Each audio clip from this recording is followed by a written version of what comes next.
Hello Internet, Craig Black here. I am here to talk to you about my Desmarais campaign. My Desmarais campaign stemmed from a group of adventurers. We've had a couple of people who've become busy over time, and we are now looking for something to sort of fill the gap or to start as a new adventure. So my last campaign played a fairly open sandboxy, which I found was partially successful. A lot of the characters really, a lot of players really enjoyed being able to go anywhere, do anything. But I found the game kind of lagged a bit. And I think because the open sandbox is not necessarily perfect for every player or for every group of players. So a player who might be great in sandbox one time, with a different group of people, the sandbox doesn't necessarily work as well. So I definitely want to run a more focused game. And secondly, I have a ton of material. You can see some of it sort of hidden behind me there on the shelf. But I have a ton of material, both printed material and a ton of PDFs that I purchased over the years, which I have gleaned a lot of information from, got a lot of great ideas from, but really have never, ever actually taken the time to actually break it down, put it into a campaign, and actually run it. So what I'd like to do is I'd actually like to run an adventure path campaign, which is technically a Pathfinder game, but I like to run it using the Savage World system. So why? Okay, so first off, if I look at, for example, Rise of the Ruin Lords, the original printing from forever ago, when I first picked this up, I thought to myself, what a great concept. A contained adventure, a series of events that occur within a set area, and then you move on to the next one. I believe the adventure path idea is absolutely brilliant, but there are a couple of problems that I find with the Pathfinder material. Number one is, although the world that it's set in is a classical fantasy world, a lot of the Pathfinder is actually more gothic horror than high fantasy. And to me, that anachronism, I have a real problem with that. Maybe because I'm a history major, I think.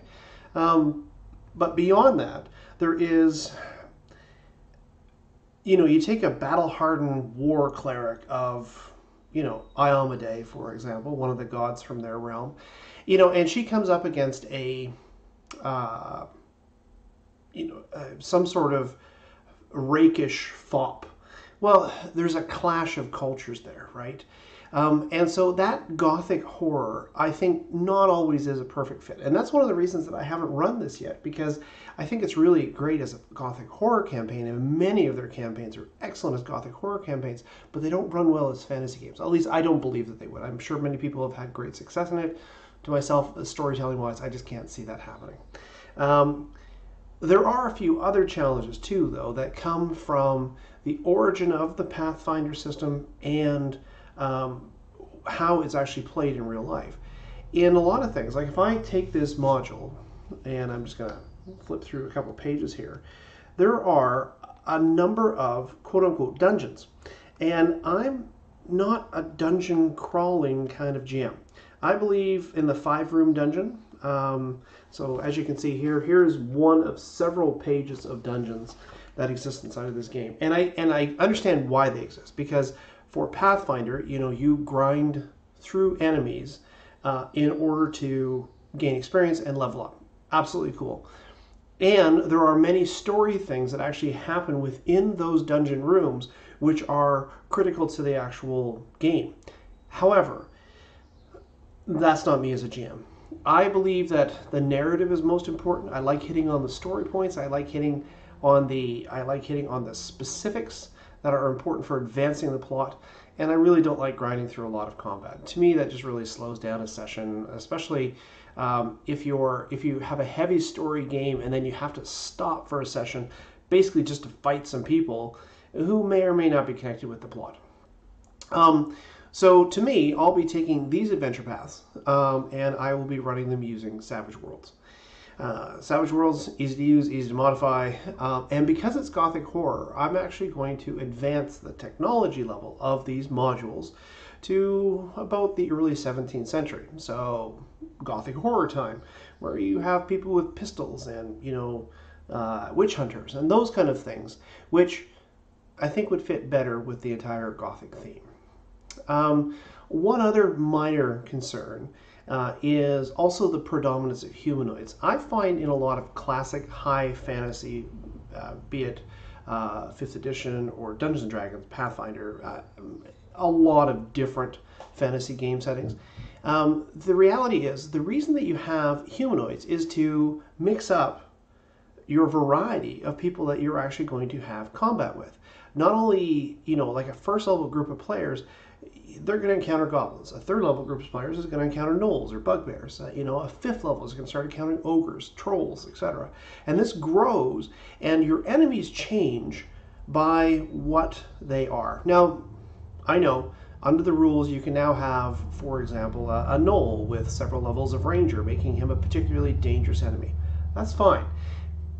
To me, though, I don't need that in my game. Because I've cut down on the number of combats that I actually have in a game, and I only fight when it's actually in service to the plot, or there's only fights in service to the plot, what I do instead is I actually eliminate humanoids from the game altogether. How am I going to do this? Well, my method that I'm going to do is I'm actually going to read each of these modules, and I'm going to do this one at a time. And I'm going to break out all the major story points. So, for example, from Burnt Offerings, there are essentially 5 basic story plots. There is the first one, which is the arrival of the players during the Festival of Fires, which kind of introduces them to some of the conflicts going on, as well as some of the characters actually involved in Sandpoint.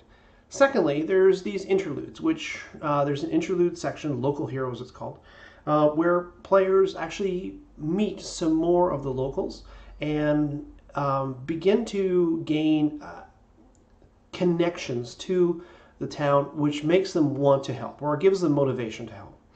Thirdly, there is then the Glassworks. The Glassworks is where, if you haven't read it, I won't give you too much spoiler, but there's an incident in town, and one of the local noble sons has done something bad, I guess is probably the best way to describe it, and the players go there to stop him.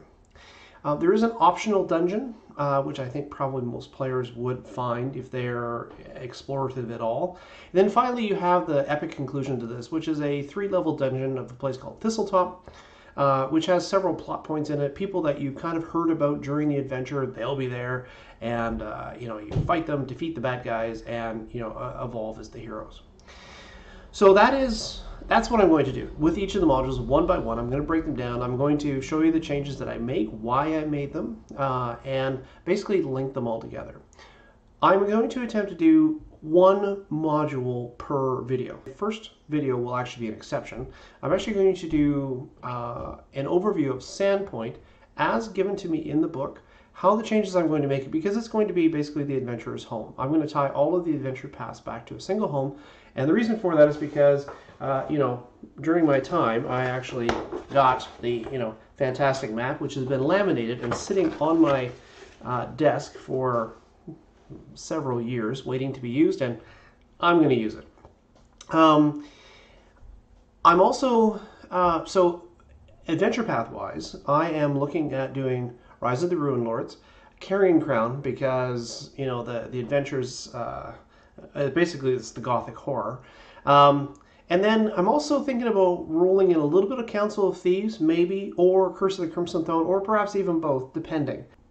One thing I am going to do is attempt to tie all of the adventure paths together by basically giving 1 connection per adventure, so per adventure module, to another adventure path. So somebody who might exist inside of the Council of Thieves plotline, I might introduce them during the Burnt Offerings module of Rise of the Ruin Lords, in order that this all becomes not just an adventure path, but in fact a complete campaign.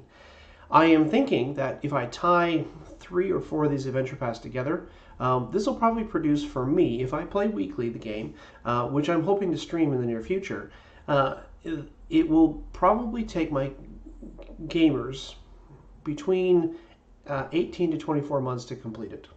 Anyhow, that's it. Hope you stay tuned for the first one. My next one will actually be on Sandpoint, and thanks for joining me.